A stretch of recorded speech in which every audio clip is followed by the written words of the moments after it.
Hi students, let us continue our discussion.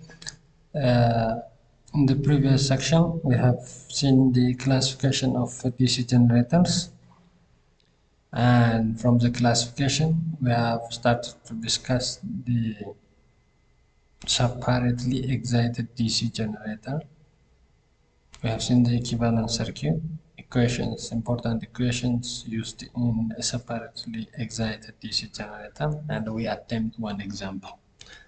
And we left with one example, so I told you to attempt it by your own, and now let us see it together.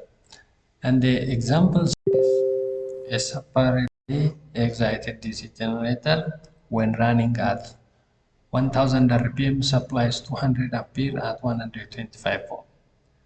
What will be the load current when the speed drops to 800 rpm if IF is unchanged, given that the armature resistance is 0.04 ohm and the brush voltage drop is neglected? Now, in this case, what is given? The given one, sorry, the given one, the generator is operating at 1000 rpm. The generator is operating at 1000 rpm. Sorry, let me change this. 1000 rpm. So at 1000 rpm, the generator was delivering 125 volt at this terminal, and the current, armature current or load current it is delivering is 200 ampere. 200 ampere, and the armature resistance was 0.04 ohm.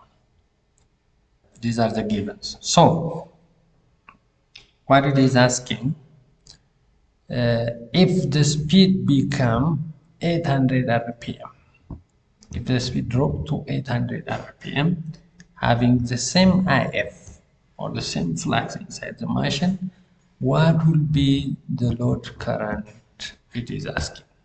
What would be the load current it is asking? So from the given equation, from the given example, if you see the example given is separately excited, the generator was delivering certain load R. So there are points what we need to know. Two things we have to know. At this speed, at 1000 rpm, what is the internal generated voltage? We need to know it. The internal generated voltage from the equation IA RA. So V terminal is already given 125 volt plus IA is 200 with 0.04 ohm. So internal generated voltage 133 volt it will come. You can check it by yourself. 133 volt will come. This is one point what we need to know. Second, at this speed, 1000 rpm speed, what was the load the generator was supplying? The R from the graph here.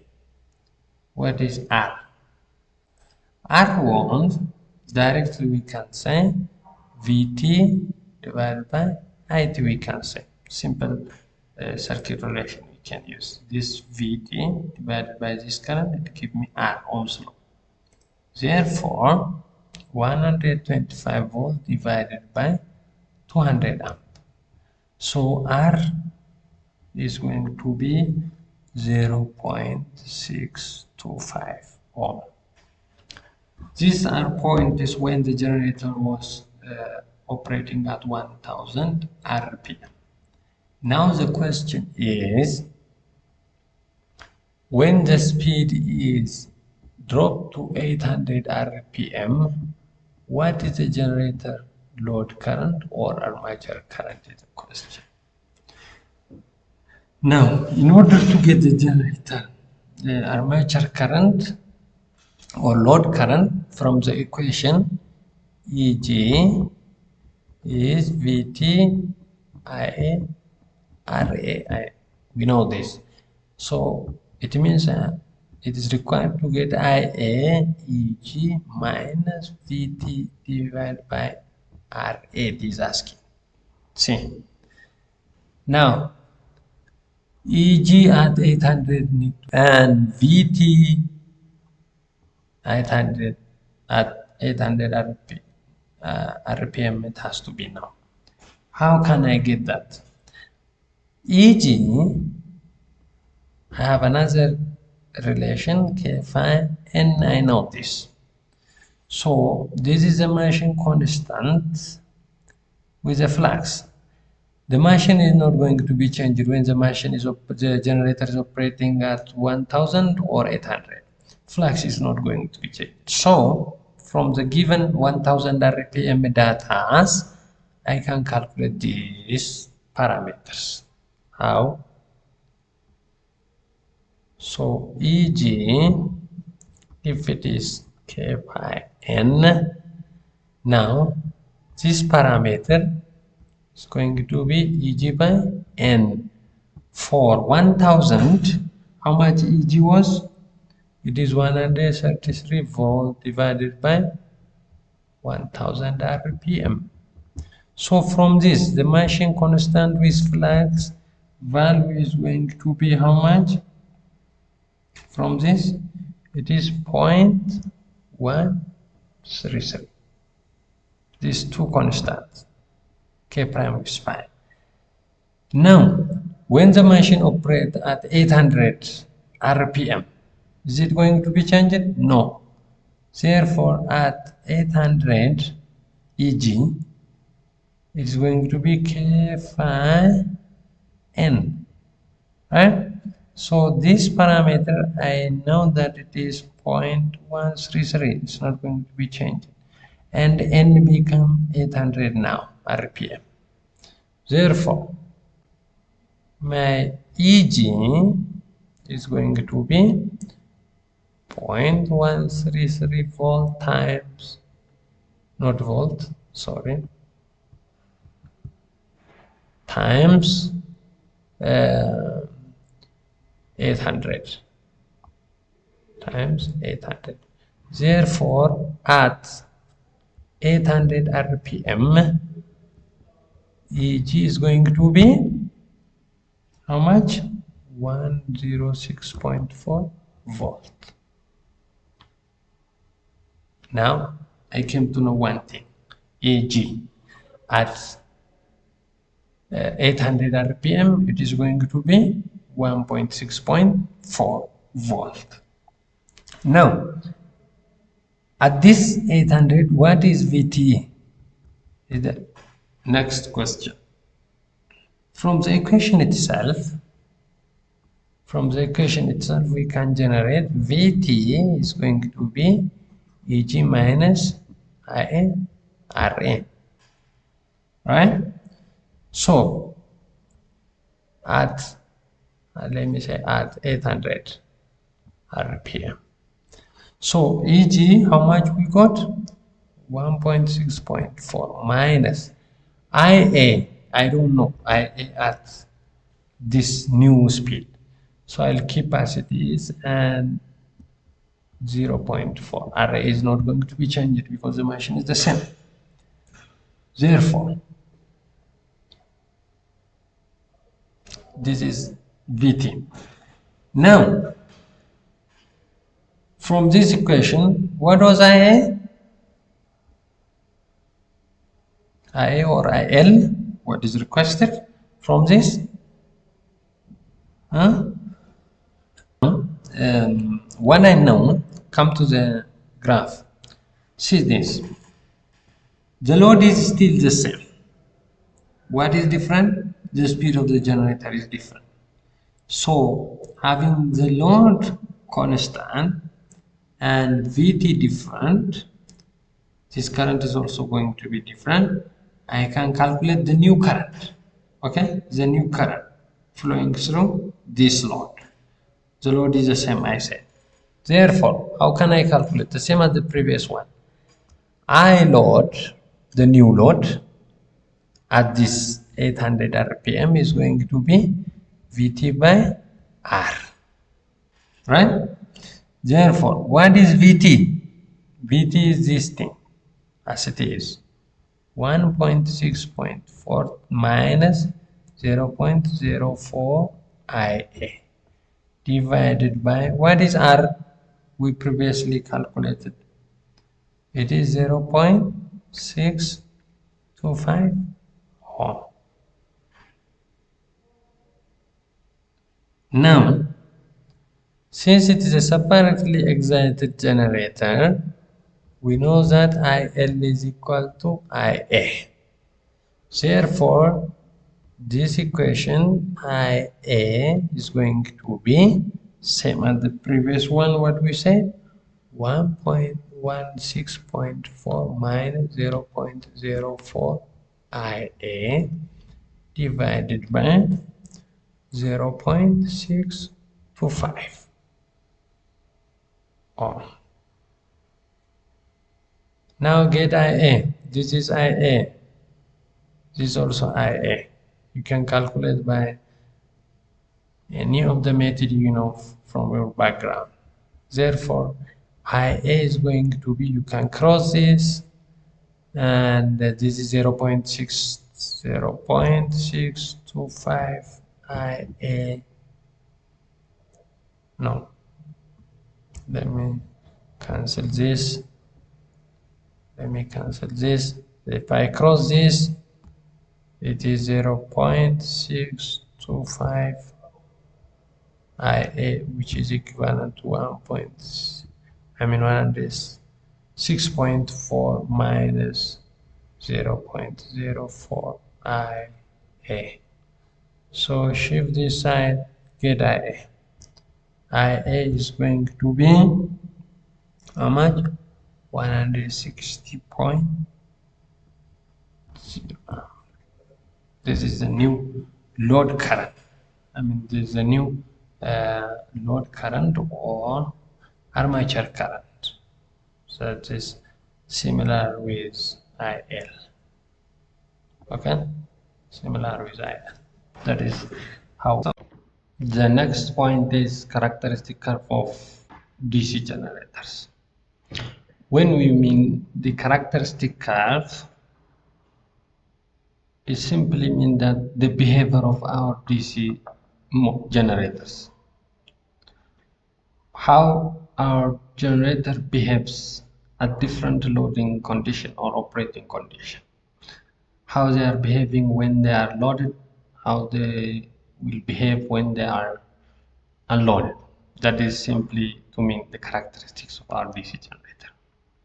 When we operate our DC generator normally, the speed of our DC generator will be governed by the prime mover and made constant.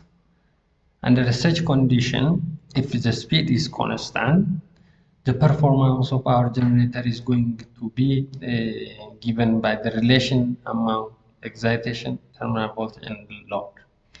These points can be used to control the performance of our generators.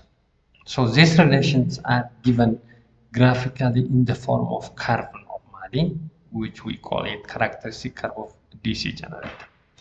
Plotting these points like excitation, terminal voltage, load in terms of one another, we call it a curve or characteristic curve of our DC generator. This characteristic curve shows simply the behavior of our generator at different loading conditions. So there are three important characteristics of DC generators. Three important curves are there which describe our DC generator. One, open circuit characteristic curve, internal characteristic or total characteristics, external characteristics or load characteristics. Let us see them one by one.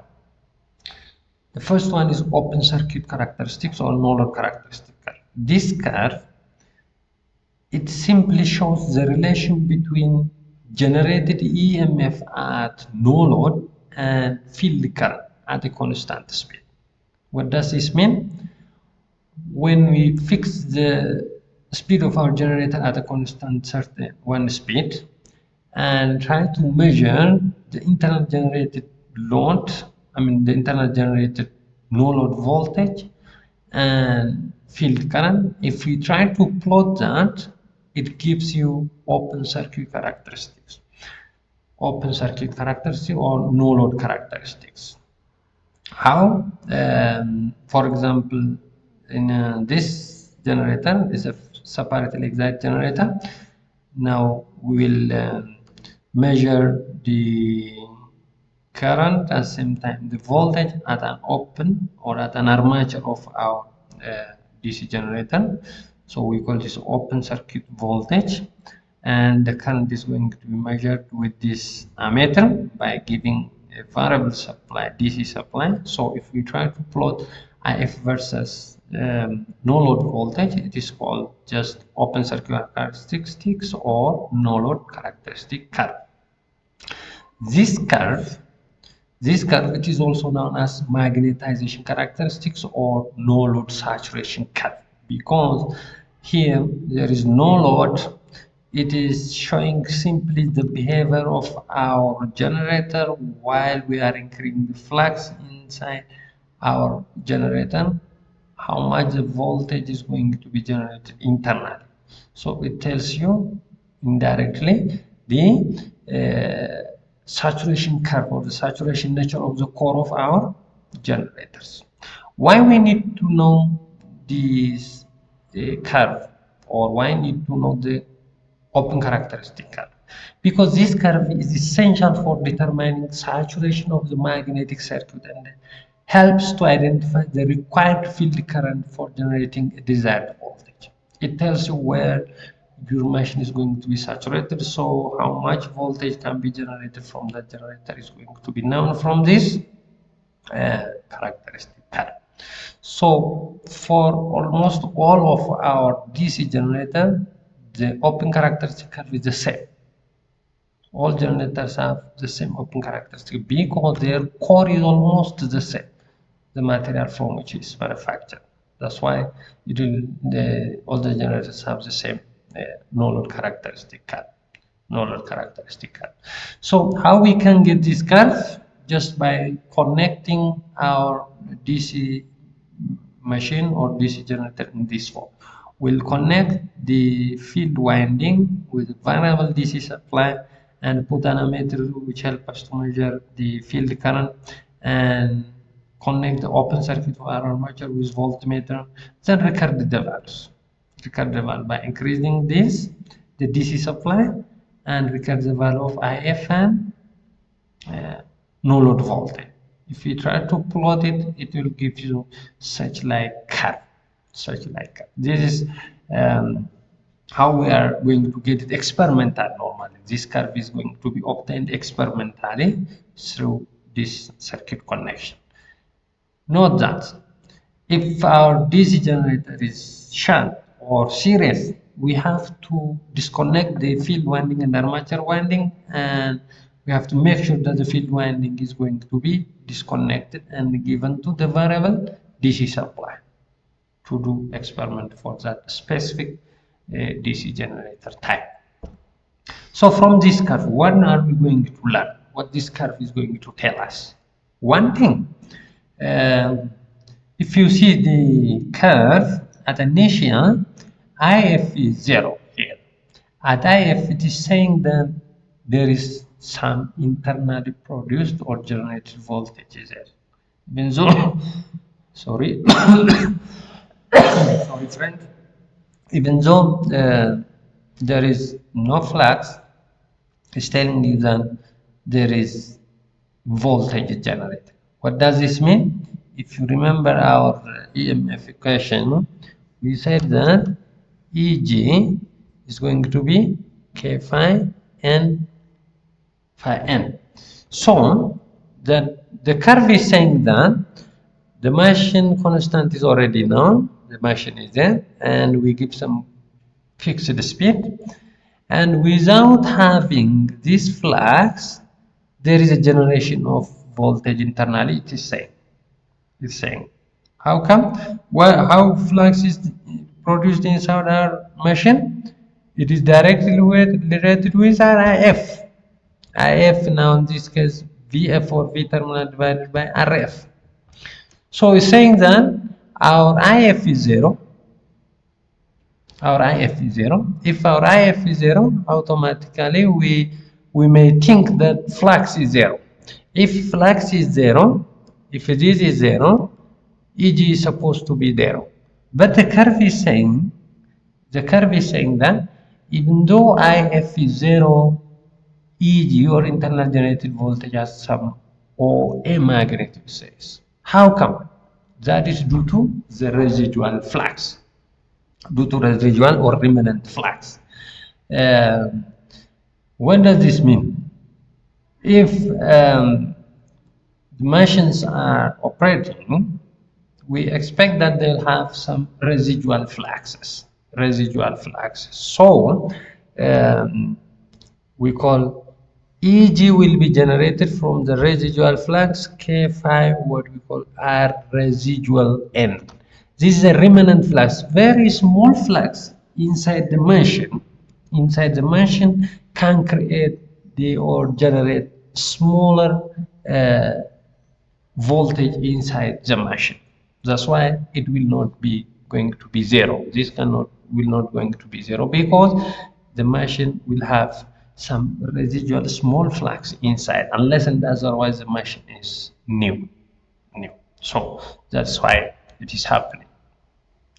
So if there is a small flux, some residual flux, EG is going to be produced. Then EG again, it is going to produce some smaller terminal voltage. From the equation, you remember this? IARA. So if you have smaller value of EG, so smaller value of VT will be developed. If VT developed, then it will increase IF. If it is increased, flux will be increased. If a flux is increased, again EG will increase. So gradually it will build the voltage from smaller value OA to some higher values. Second point, what we are going to learn from this curve is from point A to B, almost this is linear. Why it is linear? Because in this range, the reluctance of our iron core is negligible as compared to the air gap. What is reluctance? It is an opposition to the magnetic flux, similar to resistance in electric circuit. Here in a magnetic circuit, we usually call it reluctance, an opposition to the magnetic flux. So the magnetic flux, the reluctance of our iron coil is very small when compared with the air gap. Air gap reluctance is going to be very high, and that air gap reluctance is already constant. Therefore, it will going to have a linear relationship. It's a constant relationship. That is the second point when we need to learn from this curve. And the third point, after point B here, now the curve is changing its shape. See, it's not similar with the way it is coming from A to B. It is changing. The reluctance now, why it is changing? In this case, the reluctance is not going to be neglected. At high flux, now point B is at higher IF, means higher reluctance. At higher reluctance, higher flux. At higher flux, the reluctance is not going to be negligible now compared with air flux. So the reluctance of the iron core will come into picture. It will come into picture, and the higher the flux density, the relative permeability of the iron decreases, and hence the reluctance is no longer negligible. This result will give deviation or make the curve to change its direction. That is the third point we have to learn from this curve. And finally, after point C, almost the curve will continue constant or permanent. Why? Because after a certain IF, if we keep on increasing the flux, if we keep on increasing the flux, if we keep on increasing IF, I said this IF is due, this flux is due to IF. If I keep on increasing IF, flux will keep on increasing, but AG is not going to be increasing because whatever the flux you are going to add to our machine or field winding, the core will going to be saturated. So the flux will not going to be changed very much here. If this is not changing according to IF, now this is going to be constant also. So we say then our machine gets saturated. So the pole core begin to saturate magnetically, and the generated EMF at no load tends to be at a no load, it tends to be increasing. It means tends to be increasing, and that is the thing what we are going to learn. What we are going to learn. Just to see to repeat the last point. After point C, our pole core begin to saturate.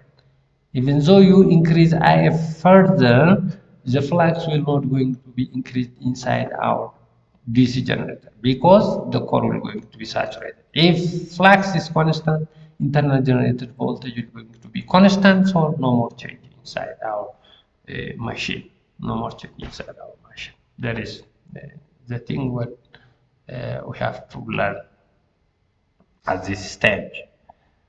So let us stop it here for today. We'll continue the second characteristic curve next.